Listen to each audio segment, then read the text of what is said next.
Right, we're looking at the second half of Romance Anonimo. So you start on E major, right? The first part is easier, it's on E minor. Here you are going to start splitting your fingers, 1 and 4 across 4 frets, right? So 1 is on the first fret, 4 is on the 4th fret on the G sharp. Right, and your pattern is just about the same, right? Then with bass, 2 grabs the F sharp. Then you're going to move your operation, your melody, to the 2nd string.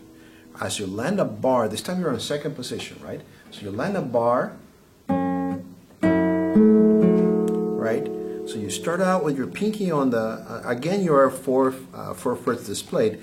Unfortunately here you have a bar, right? So a lot of people tend to do this, right? Try not to do that. Remember that you want to keep this as straight as possible, right? So as you do this, use the weight of your arm to execute that bar. Then drag your pinky in, right? So now you started with an E, now you have a D sharp, stay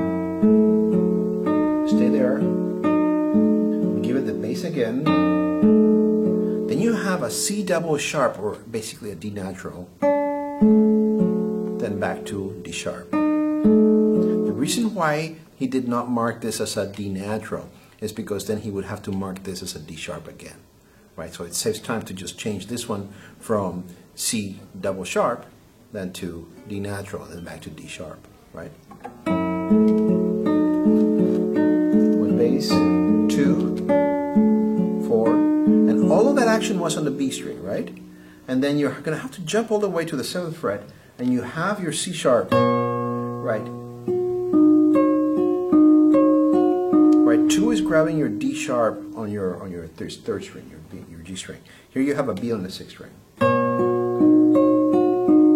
Then with bass, stretch out to your D sharp, so that's your 11th fret.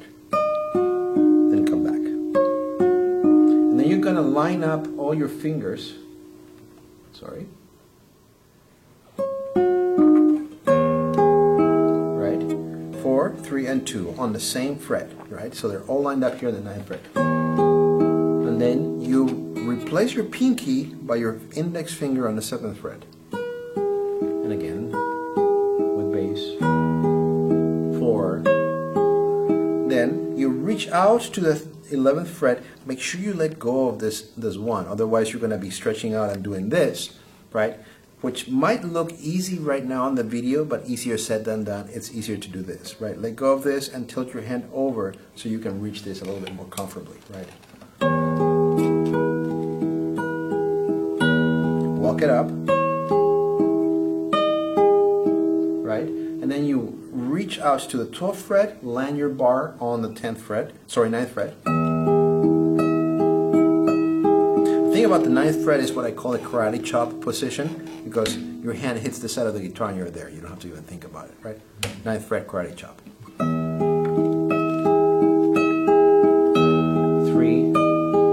2. Now here it becomes interesting, right? So you want to get yourself to that C, right? Drag your finger back,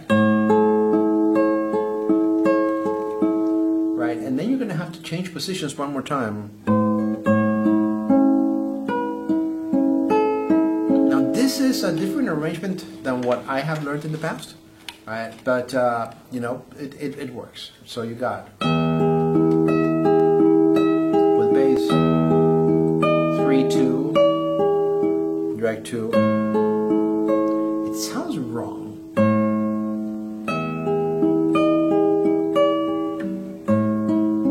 That's what I like to. That's what I learned. It's a little bit more work, but I think that that's how it was conceived originally. This might be an arrangement to make it easier.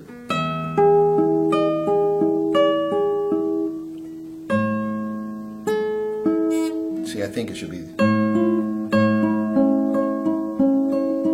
right. The problem is that you're going to have to reach and land here on the 5th fret with your 2nd finger on the 3rd string, right? Which is difficult. Drag your 3rd finger over to the 7th fret, bar, and then here we have that same solution. Then he's got this business.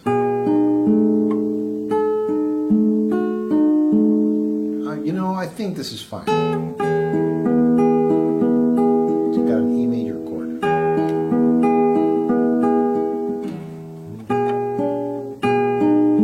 You pay for it over here, right?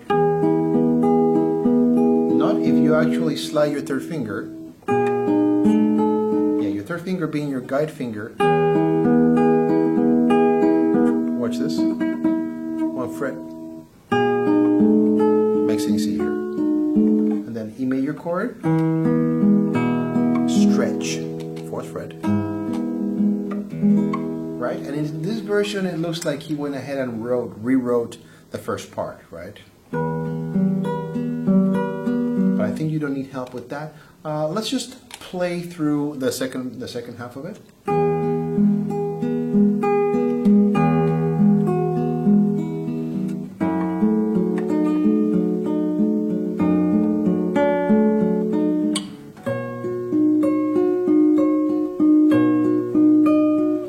Line them up.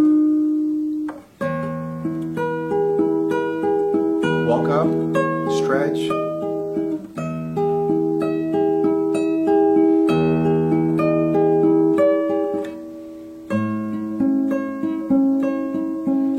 Walk.